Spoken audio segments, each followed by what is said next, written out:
મુદ્દો છે, સમગ્ર હકીકત શું છે? સમગ્ર હકીકત 5 લાખ રૂપિયાની હું નિર્દોષ પુરવાર થયો તો આગામી મારે 8 લાખ રૂપિયા હતા એ. ટાવર બાબતનો વિષય હતો, ખાતું ખોલવું હતું, જે તે પૈસા બધા જ ઠરાવોથી બધા જ ચેકથી પૈસા ચૂકવાયેલા હતા, જે તે અલગ અલગ વ્યક્તિઓને ચૂકવાયેલા હતા. એમાંના અત્યારે ઘન કચરાનો નિકાલ થાય છે, બોગીઓ આ ગામની અંદર ફોગિંગ મશીન ફરે છે.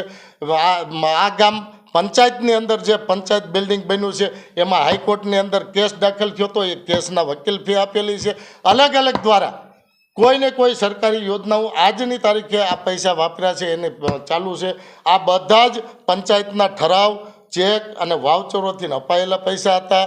આ બધા જ વિષયો મારી સામે મેં તમને ઉચાપતમાં બાપભાઈ ફરિયાદી હતા, જે રાજકીય હતું. મારી સામે 2 વખત એમની ડિપોઝિટ પણ ગયેલી છે, 2 વખત ડિપોઝિટ ગયેલી છે. રાજકીય વિષય હતો, ઉચાપતની ફરિયાદ હતી.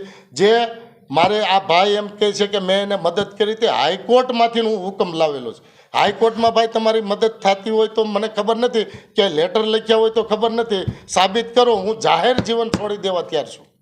તમે ક્યાંય મદદ તમે કર્યું એટલું કે ભ્રષ્ટાચારીઓને સાવ્યા છે.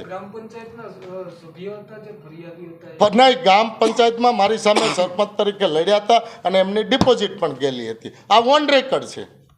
રાજકીય ફરિયાદ હતી, રાજકીય વિષય હતો. એમાં કહેનાર વ્યક્તિ મદદ મને કરી, એમણે એમને સપોર્ટ આપેલો હતો.